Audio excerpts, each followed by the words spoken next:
All right, so hey everyone, with the announcement of the new horse race testing, just what's it called, tournament, I wanted to talk about specifically all the different maps we have and what makes a map successful and what horses can do to do as well as they can on these maps, win these races on these maps, avoid obstacles and stuff like that, right? So the first thing I want to mention, and I'm going to be saying this a lot this video, is choke points and starting points, right?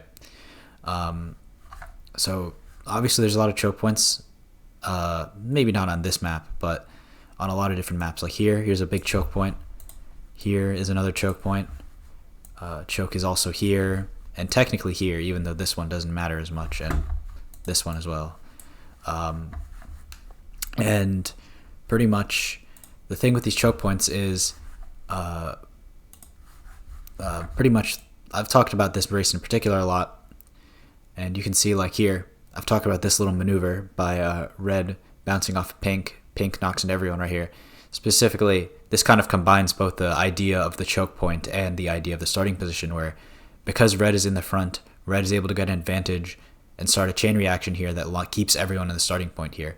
And this only happens because there's a choke point here. Everyone wants to get through, but pink is pushing everyone back, and the pink because red pushed pink back, and everyone gets put back at the start here, right? And yeah, like that's the main part of this map is also like a lot of the horses kind of get stuck here for a while, and that's kind of how it is on a lot of other maps, and I'll talk about those when I get there. But starting position and starting choke are often can be a deciding factor in the races if the race ends fast enough where these horses aren't able to make it out in time. Like see, like if the angle was just slightly different on this bounce here, the race would already be over for all the horses, and red would have won. But you know, that wasn't the case in this one. The next kind of obstacle I want to talk about here is these like circle things. I'll just circle them. Here, here, here, and here. Now, these circles, they're not... So the thing with the circles is... Excuse me. Okay, so the thing with the circles is that these horses, when they bounce off of them... Let me see if I can find a spot where you can see a horse bounce off of one of them. Yeah, here. You can see it, pink bounces in here, gets sent back up. It's like not just a wall. If this was a wall, pink wouldn't have gotten this extra momentum here. If it was a wall, like yeah, like pretty much it allows omnidirectional like bouncing that can allow horses to like crash into each other in like more interesting ways. So the fact that these are the fact that these are, you know, circles and not walls just changes a lot of the dynamics of these racetracks. And the last thing I want to talk about on this map are these alcoves, right? I don't think it really happens actually it does. If you can see here, the thing with this, like, let me like circle the alcove so you can see exactly what I'm talking about. Here, you can see doorknob is here. And the thing is with these alcoves is a lot of the time horses will get inside, but they won't have to spend a lot of time in here. However, the longer that the horse tends to stay in here, the harder it is for them to get out. Usually most of the horses that are in here are here like in and out, but you can see here Bulletin Board is kind of stuck in here for a little while until eventually he is able to find the angle and get out. Downtown Skybox is in and out kinda, but then gets back in here, and now he's kind of stuck in here after staying in for a bit too long. I think it's also these little spots are more susceptible to trapping one specific horse in it rather than having 2 or 3 horses at the same time. Just because the thing with the starting point is there's no circle in the center of it, so the only way horses can bounce is off of each other mainly, and I guess the walls, right? Here, they have the walls and they have the circle to bounce off of, and if another horse joins into the fray, then there's just even more opportunities to get out of this thing, right?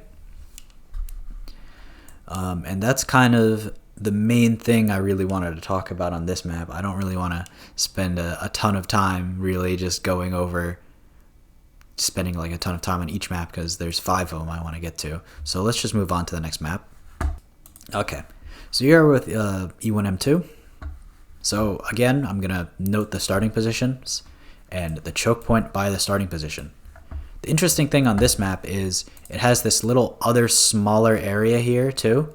That's kind of like a second sort of, it kind of has the same sort of effect of the starting area where a ton of horses are going to be trapped in this small space with nothing to bounce off of other than the walls and themselves. And they have to try and get through a small choke.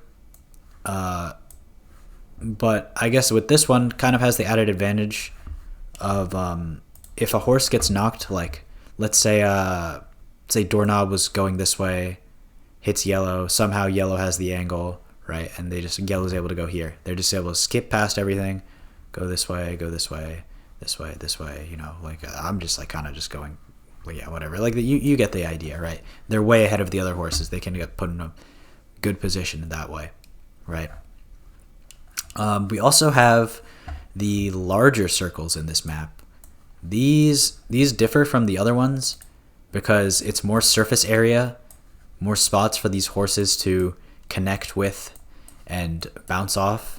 However, obviously it's going to function also as an obstacle because they can't just go straight from here to here. They have to collide with this and they'll bounce off. Maybe they'll go this way, go backwards. Maybe they'll hit another horse here towards the starting position. So yeah, adds a lot of variety. Here, a wall. These walls, as I was talking about in the last map, bounce off here. You just go straight back. If this was like a circular thing, you could bounce here, here. You know, there's a lot of different things, but the wall is kind of, for all intents and purposes, just like a reflector, I guess, rather than just a redirector. We have more circles here. We have alcove here. I'm not actually sure if any horse ends up going into this alcove because it is pretty small. Just like you fast forward just to make sure. Yeah, like it's pretty small. Like even if a horse makes it in there, I don't really see that it would have much of an issue getting out of it. Yeah, like it's I think if a horse came in, it would probably just bounce around a couple times maybe, but eventually like get out like this. And then yeah, we have another smaller alcove here. Same issue. Maybe bounce around a little bit, but they'll make it their way out. Another wall, same kind of as this one. However, this one kind of has the added thing of if a horse is down here and the horse gets a good bounce and is able to go up, they'll hit this wall and they'll just go straight back down. So here, this is one of those scenarios where other horses will make it really easy for you to actually get into these specific areas here, like this choke point here. It is a bit of a choke point, I guess. So like let's say like a horse comes down like this way, hits this, right? That's what's probably intended in the solo route. However, if another horse, let's say is coming out of here, right? We got a horse like coming this way, hitting this way. They collide. This horse is sent back this way. This horse is sent this way.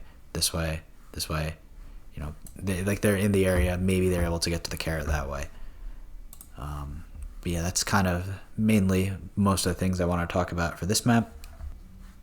All right, so map 3 is in particular pretty interesting because of a couple different features. It's kind of got these like little traps here, here, a bit here, and these traps, horses can just kind of bounce.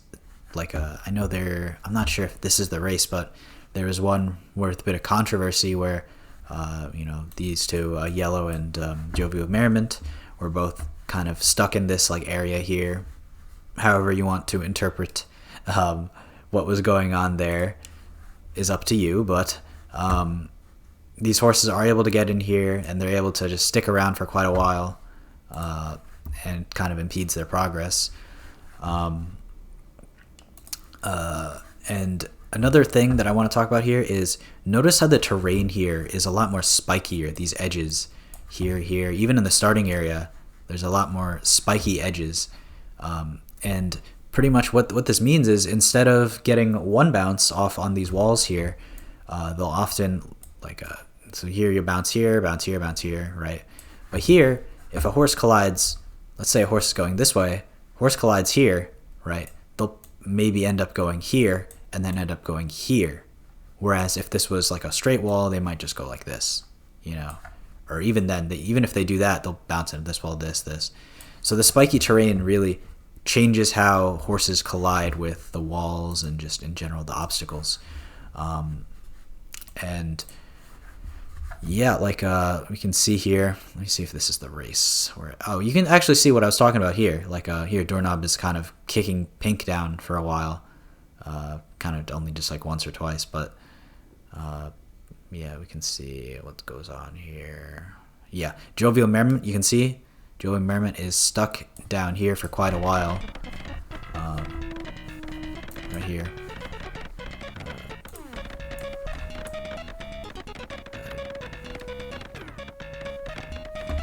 So these pits are pretty effective at impeding progress for the horses.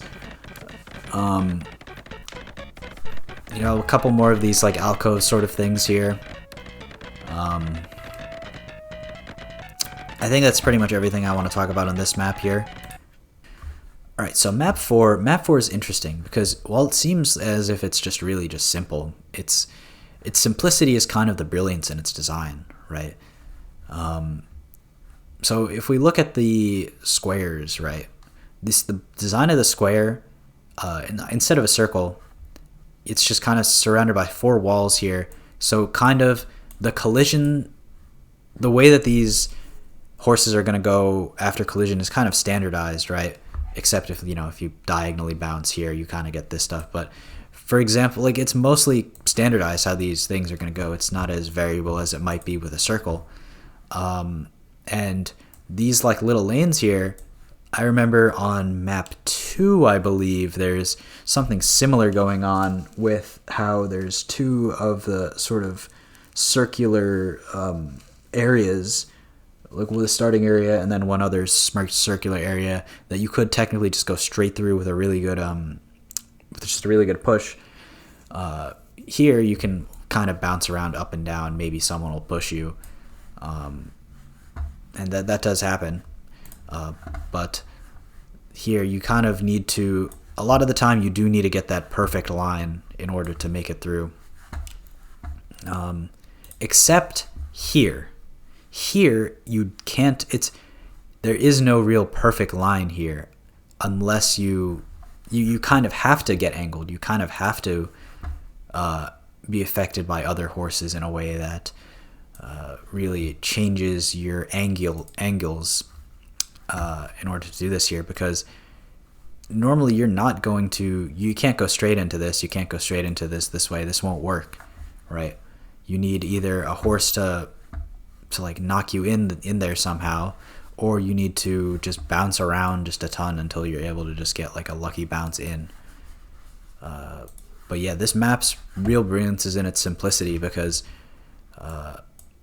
you kind of need other horses to help you out a lot of the time in order to make it happen. So it's very conflict oriented here.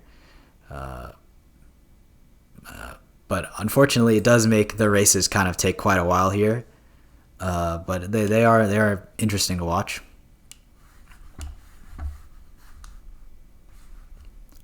And finally, we have map 5. So we have a couple more alcove sort of things here. Here, also here and here. I guess also this counts. We got our circles, and we do have a choke point here, I guess also here as well. And these are the main features of the map. Horses will bounce around each other. I don't think horses really get stuck in any of these alcoves in this map. They don't really tend to. Like Resolute Mind Afternoon was in there for a couple of seconds, maybe like 10, 20 seconds or so, but he was able to get out after a while. I